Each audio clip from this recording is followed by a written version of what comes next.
بس جب ہم مسیح کے ساتھ ہوئے تو ہمیں یقین ہے کہ اس کے ساتھ جئیں گے بھی۔ پاک کلام سے پڑھیں گے پولس رسول کا خط رومیو کے نام، اس کا 6 باب۔ اگر آپ کے پاس کلام مقدس موجود ہے تو میرے ساتھ کھول لیجئے پولس رسول کا خط رومیو کے نام، اس کا 6 باب۔ بس ہم کیا کہیں؟ کیا گناہ کرتے رہیں تاکہ فضل زیادہ ہو؟ ہرگز نہیں۔ ہم جو گناہ کے اعتبار سے مر گئے کیوں کر اس میں آئندہ کو زندگی گزاریں؟ کیا تم نہیں جانتے کہ ہم جتنوں نے مسیح یسوع میں شامل ہونے کا بپتسمہ لیا تو اس کی موت میں شامل ہونے کا بپتسمہ لیا؟ بس موت میں شامل ہونے کے بپتسمہ کے وسیلہ سے ہم اس کے ساتھ دفن ہوئے، تاکہ جس طرح مسیح باپ کے جلال کے وسیلہ سے مردوں میں سے جلایا گیا، اسی طرح ہم بھی نئی زندگی میں چلیں۔ کیونکہ جب ہم اس کی موت کی مشابہت سے اس کے ساتھ پیوستہ ہو گئے تو بے شک اس کے جی اٹھنے کی مشابہت سے بھی اس کے ساتھ پیوستہ ہوں گے۔ چنانچہ ہم جانتے ہیں کہ ہماری پرانی انسانیت اس کے ساتھ اس لیے مصلوب کی گئی کہ گناہ کا بدن بیکار ہو جائے، تاکہ ہم آگے کو گناہ کی غلامی میں نہ رہیں، کیونکہ جو ہوا وہ گناہ سے بری ہوا۔ بس جب ہم مسیح کے ساتھ ہوئے تو ہمیں یقین ہے کہ اس کے ساتھ جئیں گے بھی، کیونکہ یہ جانتے ہیں کہ مسیح جب مردوں میں سے جی اٹھا ہے تو پھر نہیں مرنے کا، موت کا پھر اس پر اختیار نہیں ہونے کا۔ کیونکہ مسیح جو ہوا گناہ کے اعتبار سے ایک بار ہوا، مگر اب جو جیتا ہے تو خدا کے اعتبار سے جیتا ہے۔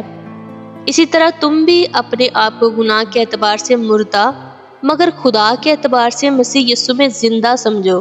بس گناہ تمہارے فانی بدن میں بادشاہی نہ کرے کہ تم اس کی خواہشوں کے تابع رہو، اور اپنے اعضاء ناراستی کے ہتھیار ہونے کے لیے گناہ کے حوالہ نہ کرو، بلکہ اپنے آپ کو مردوں میں سے زندہ جان کر خدا کے حوالہ کرو، اور اپنے اعضاء راست بازی کے ہتھیار ہونے کے لیے خدا کے حوالہ کرو، اس لیے کہ گناہ کا تم پر اختیار نہ ہوگا، کیونکہ تم شریعت کے متحد نہیں بلکہ فضل کے متحد ہو۔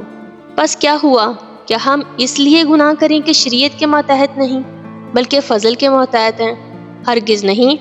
کیا تم نہیں جانتے کہ جس کی فرمانبرداری کے لیے اپنے آپ کو غلاموں کی طرح حوالہ کر دیتے ہو اسی کے غلام ہو؟ جس کے فرمانبردار ہو خواہ گناہ کے جس کا انجام موت ہے، خواہ فرمانبرداری کے جس کا انجام راست بازی ہے۔ لیکن خدا کا شکر ہے کہ اگرچہ تم گناہ کے غلام تھے تو بھی دل سے اس تعلیم کے فرمانبردار ہو گئے جس کے سانچے میں تم ڈھالے گئے تھے، اور گناہ سے آزاد ہو کر راست بازی کے غلام ہو گئے۔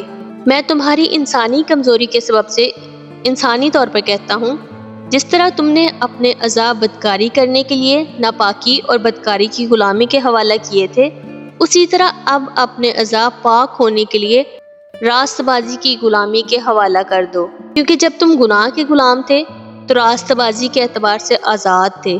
بس جن باتوں سے تم اب شرمندہ ہو ان سے تم اس وقت کیا پھل پاتے تھے؟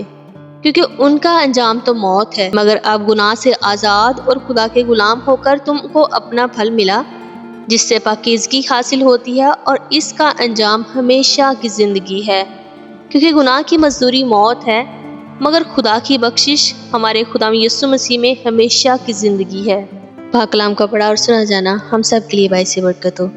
خدا ان کا شکر ہو۔